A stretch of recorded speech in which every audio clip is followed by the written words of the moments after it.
Hey guys, Dennis here today, founder at sixfigurecopywriters.com and freelanceclients.com. In today's raw talk, I'm actually going to go over how to stop attracting shitty clients because I know that's a hurdle in every freelancer's life, and I know that no one wants to spend weeks, months, or even years dealing with these pain in the ass clients, right?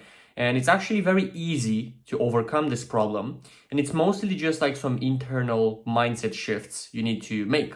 But today, I'm just gonna give everything to you. I'm gonna be straightforward, right? So nothing held back. And this is the real advice you need, okay? This is real advice. It's not BS to make you convert you into my principal and make you buy my course. In fact, I don't sell any courses. I just want to tell you the truth after speaking with thousands of copywriters and ghostwriters and other types of freelancers as well. So that's pretty much it, right? If you enjoy this type of content, if you want to learn how we automate acquisition for freelancers so that they don't have to spend time getting clients, then you can check the bio, check my channel.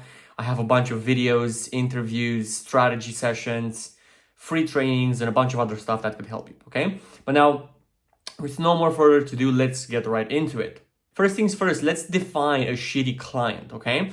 A shitty client is not a person that is constantly on your ass about updates, right? That's just a person that's concerned. A shitty client is not someone that agreed to what you presented and then you're unsatisfied with your expectations. That's your fault.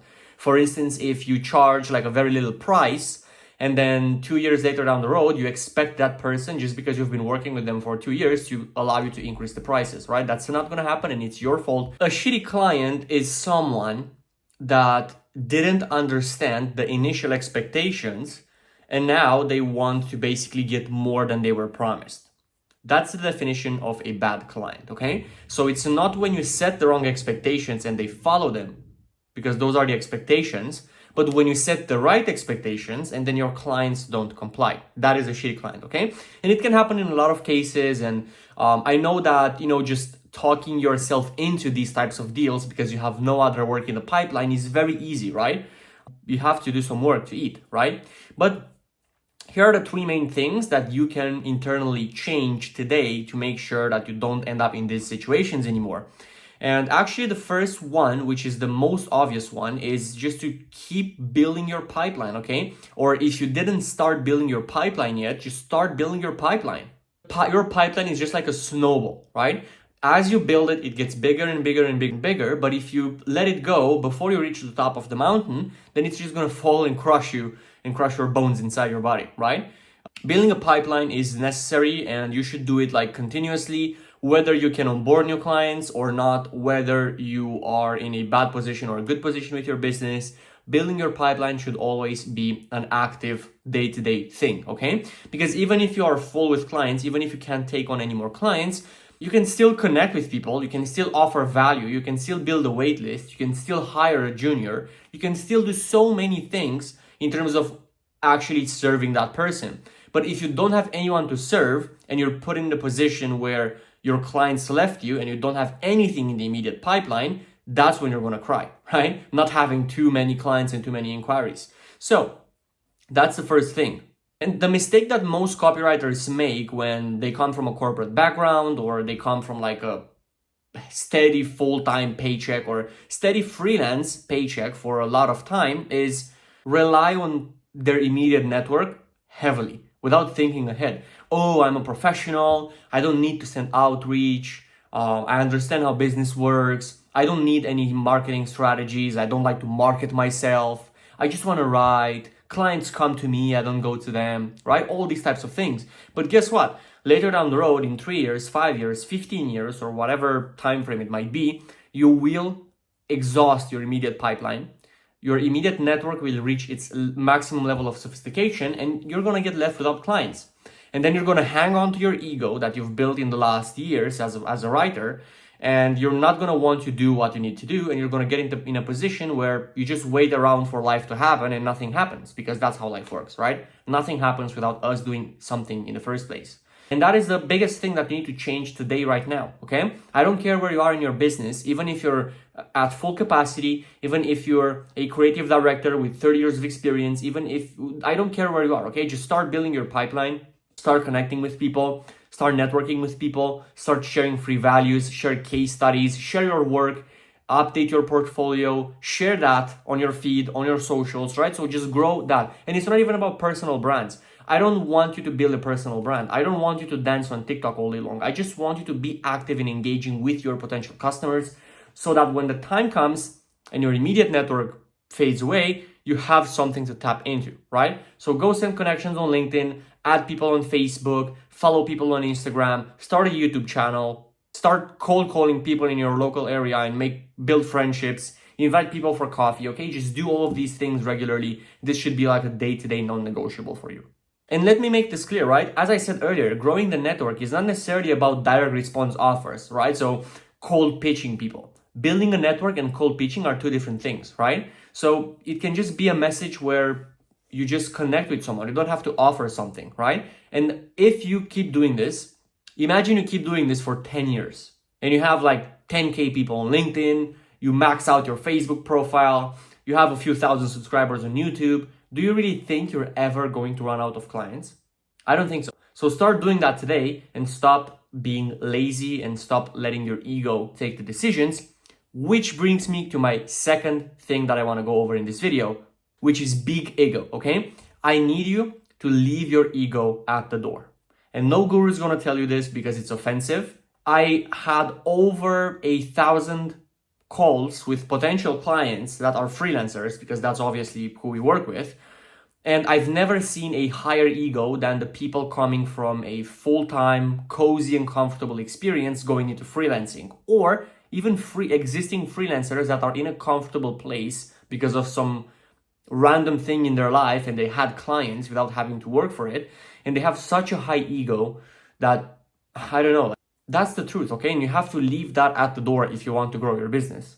Just to give you an example, right? I was on a call with this guy from Los Angeles. He was just like sitting right like this on the call, playing with his Rubik Cube, asking like questions like that were irrelevant and thinking he's the boss and so on and so forth. And when I got into like, hey dude, how much are you making per month right now? So I can understand your situation. He was making $500 a month in Los Angeles with 2 clients. And he considered himself steady and that he got it.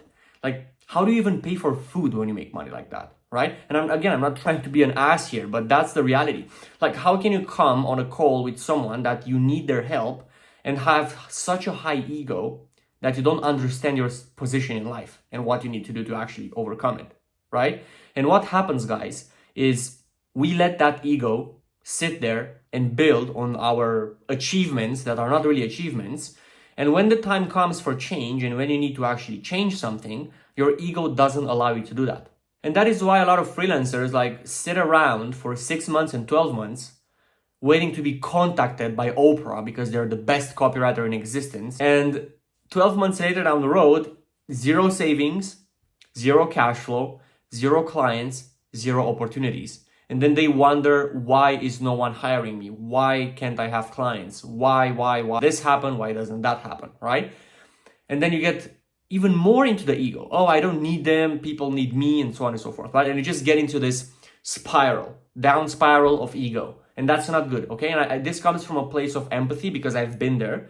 And I've spoken with so many people that have been there. And I can just see that the few people that I managed to somehow save from that situation, they're doing great now. And that was literally like what moved the needle for them. So leave your ego at the door. No matter what your experience is and what your situation is, understand that sometimes you need to change and you need to start with a blank slate. That's the reality, okay? There is nothing wrong in it. There is anything to be ashamed of when starting from scratch. It's just how life is. And like, I want you to put the blame on yourself, which is the opposite of having a high ego, right? Because if you have a high ego, you blame everything on anyone else because you're the man. But I want you to think the other way around. Because again, I've been on calls with people that stated they're the best copywriters in X, Y, and Z state or country or whatever, and they're making like 5K a month. How can you tell me you're the best copywriter and you make 5K a month, right? When there's people like, Stefan Georgi and other people in the market making, I don't know how much that those guys make, but they're probably making multiple 6 figures, right? Or at least multiple 5. And you're telling me you're better than them and you're making 5K. If your finances don't reflect that, upon you, then that's not happening, right? And it's not the market's fault. It's your fault because you can't build a desirable offer. It's your fault because you can't attract the right people. And it's your fault because you don't understand your position in the game and play accordingly. And then the last thing is obviously investing in yourself. And I'm not referring to like investing in my services, right? And I know this may sound like a cliche, but it's just a habit of investing in yourself, whether that's with us, with someone else, or in something else in your life. It's just the habit of understanding rational decisions. The fact here is that you need to mirror the type of client you want to attract, right? So you need to basically take the decisions that they would take so you can understand their thought process and why they take those decisions, because it's going to be easier for you to understand and overcome the problems they will have if you actually come from a place of, hey, I've been there, done that, so I know what this is.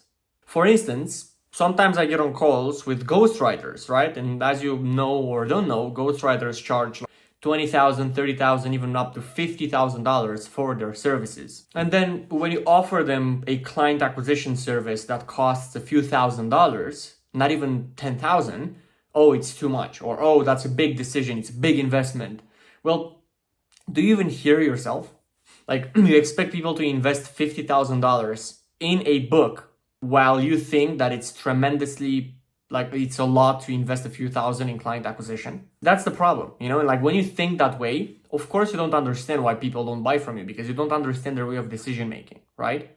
And again, this is not about investing necessarily in a client acquisition service. It's just the rational thinking of, hey, what do I get out of this? And is it worth it? Because obviously, like, nobody likes to spend money, even if it's $1,000 or $500, but you have to think about the long-term outcome of that thing. And again, ego is a very big thing here. Oh, I don't have to invest for clients. I never pay to get clients. They come to me.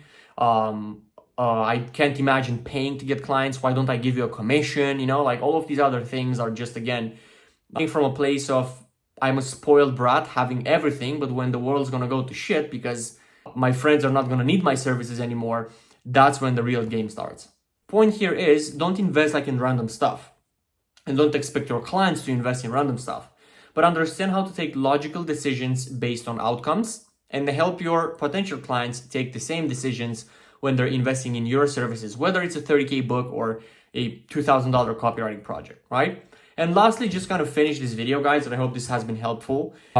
Just me freestyling my thoughts here. I just want you to understand that if something worked 2 to 3 years ago, it doesn't mean that it's going to continue working for another 15 years, okay? Life changes, the game changes, and you need to constantly adapt. With that being said, that's pretty much what I had to say today. So just to recap, number 1, mirror the type of personality you want your clients to be. Number 2 is leave your ego at the door. And then number 3 is constantly build your network and never stop doing it. That's pretty much it. If you enjoyed today's video, hit the like button. And if you like more content like this, don't forget to subscribe.